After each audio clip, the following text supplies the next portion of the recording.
Magandang hapon po muli sa ating lahat, mga kabayan. Meron na naman tayong pupuntahan ngayon, no? Bisitahin natin at kumustahin natin yung buhay nila. Tao po! Pwedeng papasok? Wow, salamat! Ay, kailangan ang aso ayaw niya akong pumasok. Hello, baby! Ano yan, kambal sila?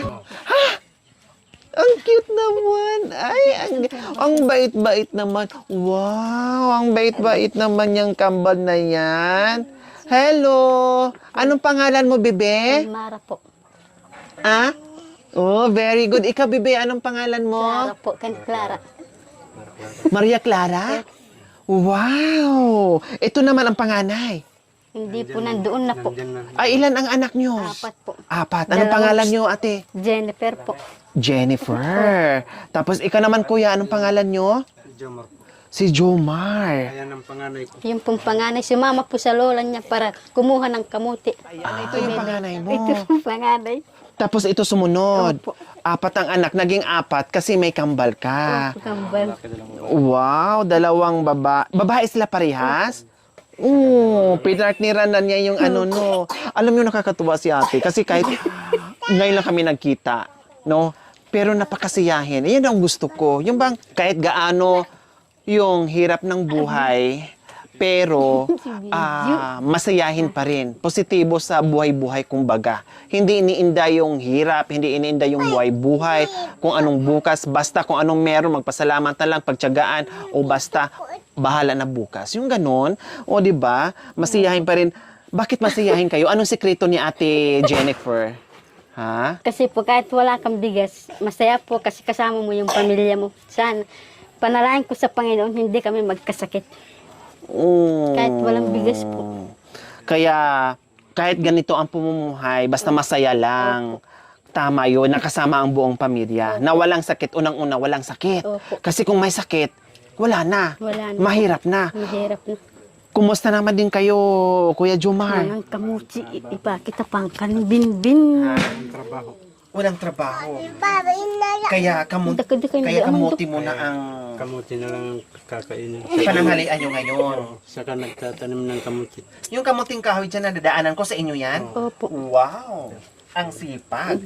May kamunting kahoy kayo, meron din kayong kamuti. Wow! Ang sipag naman po, mga kabay. Nakita nyo yung dinaanan ko kanina papunta dito sa kanila. Sa kanila po pala yung pananim na kamunting kahoy. Ito yung panganay nyo. Panganay. Ano pangalan? Anak ko sa isang lalaki. Game to si Game to si ate No, ang sarap. Kaya ako'y natutuwa, no? Kaya ako'y pabalik-balik o pupunta sa iba't ibang community ng mga Aitas kasi ang sarap lang kausap. No, ang sarap lang kausap. Tapos joker din sila, marunong sila makisama. Ang babait nila, no, mapagbigay sila. Lahat na, kumbaga nandoon, madali mo silang makausap, makasundo. Tapos nasaan na ngayon yung lalaki mo? Yung papa niya? Iniwanan ako kasi mahirap kami. Oh. Ito yung katumbal niya.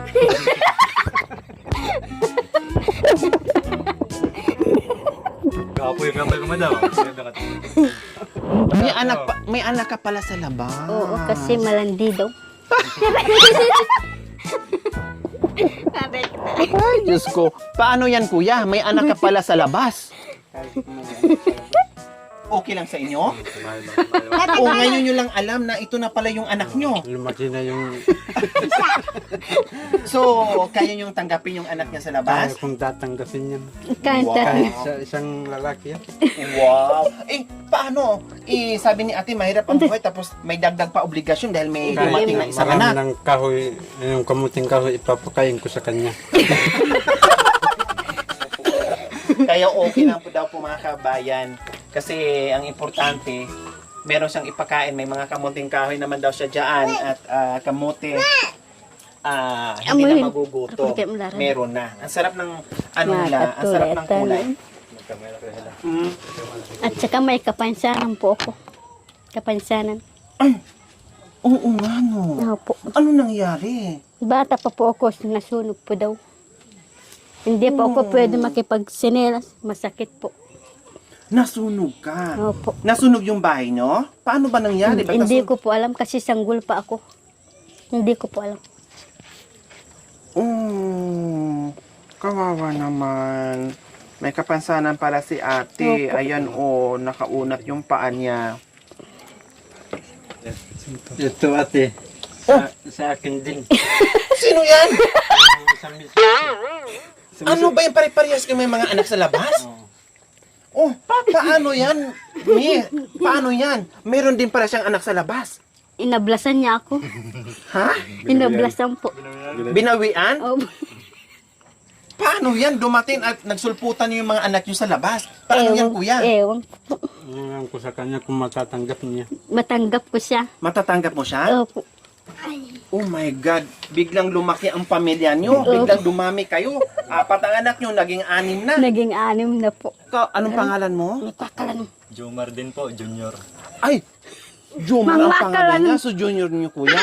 Kanino naman? Anong pangalan ng naging... Nanay niya. ang nanay niya? Marian. Mary Ann. Kung talagang papa mo siya, i-kiss mo nga.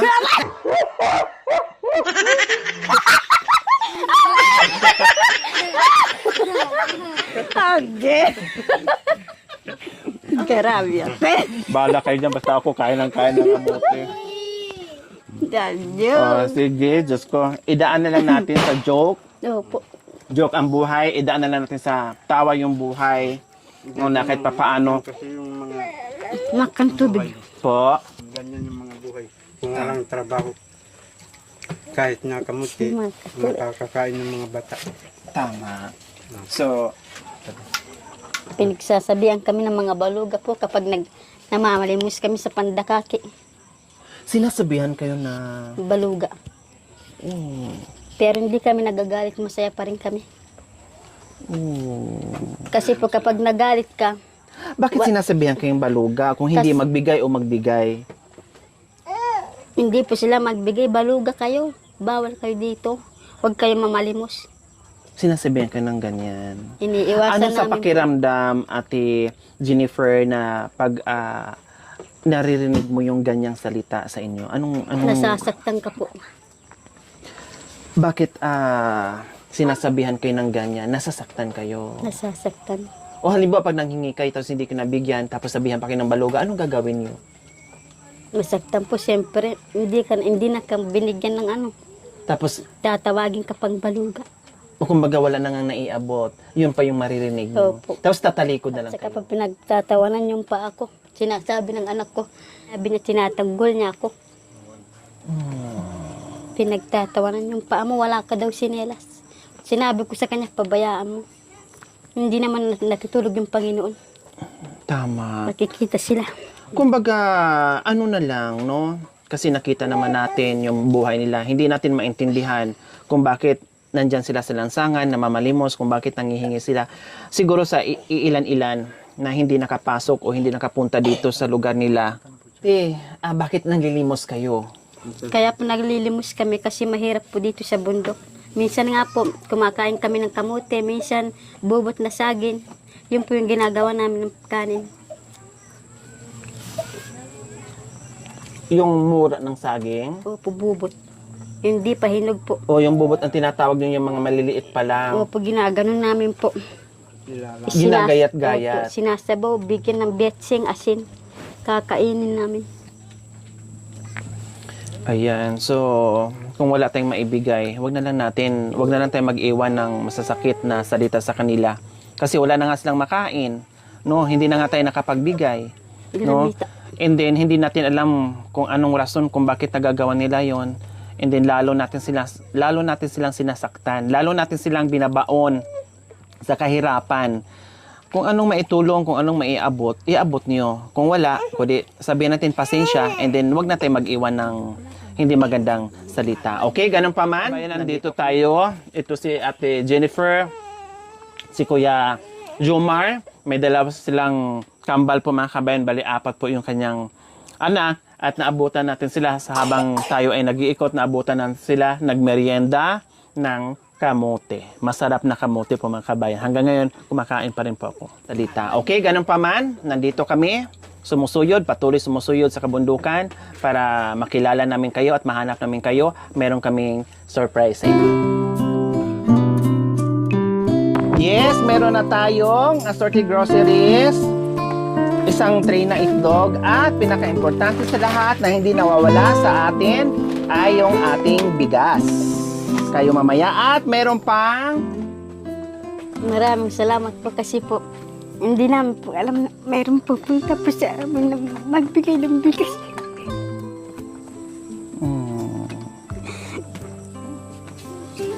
Mamaya pong gabi, kamuti na naman yung kakainin namin.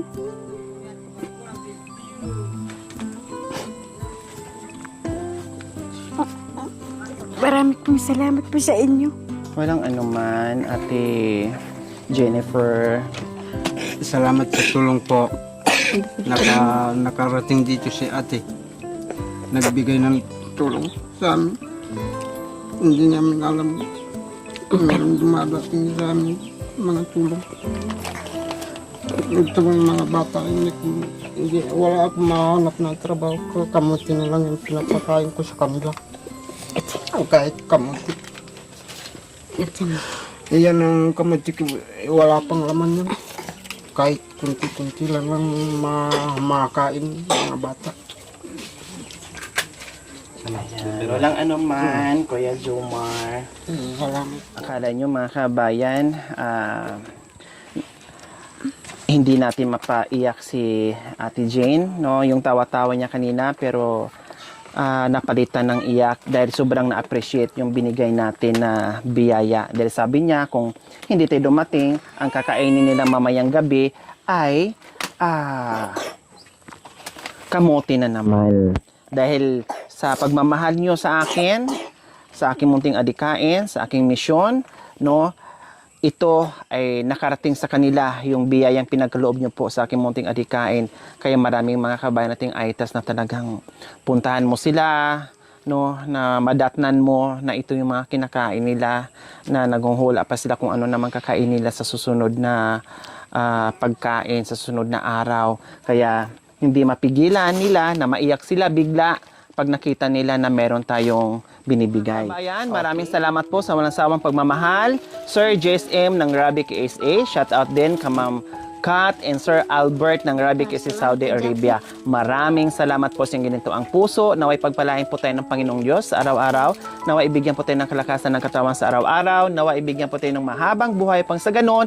Marami pa tayong matulungan na gaya nila. So mga kabayan, bakit umiyak kayo? Kanina, akala ko Kasi po ngayon lang namin naramdaman na mayroon palang mabait na katulad ninyo. Kasi yung iba, tinuturong kaming hindi tao po.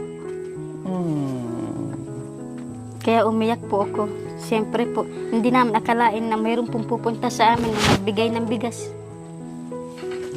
Wow. Walang anuman. Ipagdasal na lang natin, Jane, no? Na kung ano man ginagawa nila sa inyo, bahala na si Lord doon sa kanila, ha, Jane, ha? Opo. Basta tama yung ginawa mo, magiging positibo lang, no? At wag pa rin makalimot magdasal, no, yung sa ating Panginoong Diyos, at pagtuloy mo lang yung pagiging positibo at pagiging masiyahin yung Ate Jennifer. Ano? So ayan po mga kabayan, itor tayo ni Kuya Jomar sa kanyang kamunting kahuyan. Oh. Kailang wala pang laman ko yan, no? Wala O, tara, pasyal mo kami. At may saging siya dito. Saka mga kapaya. May papaya. So, ayan po mga kabayan, wala pang laman. No? Nasaan po yung mga kamote nyo, kuya? Hanggang dyan po. Nandito. Oh, masusukal to dati mga kabayan, no? As in malaking punong kahoy yan. Ngayon, nilinis at tinaniman ng kamuting kahoy, kaya ito na siya ngayon. Ito malinis. No, mga ilang buwan pa po ito, kuya, bago magkaroon ng pwede ng harvestin. 8 buwan pa. Ilan po? 8 buwan pa. 8 buwan pa. Matagal-tagal pa. So ito, bagong tanim. Ayan, nakita naman natin, bagong tanim. Nasaan pa yung mga kamote nyo, kuya? Malayo. Malayo, nasa ibang Hindi namin kasi Bundok. mapuntahan ang bundok kasi o, di ba? dito lang kasi nagtanim ako ng makain. Tama. So, kung hindi nila ito gagawin mga kabayan, walang makain. Talagang walang maasahan. Kaya sila, pagdating dito sa kabundukan, kahit wala silang bigas, no, okay, dahil sila ay nakagagawa ng paraan na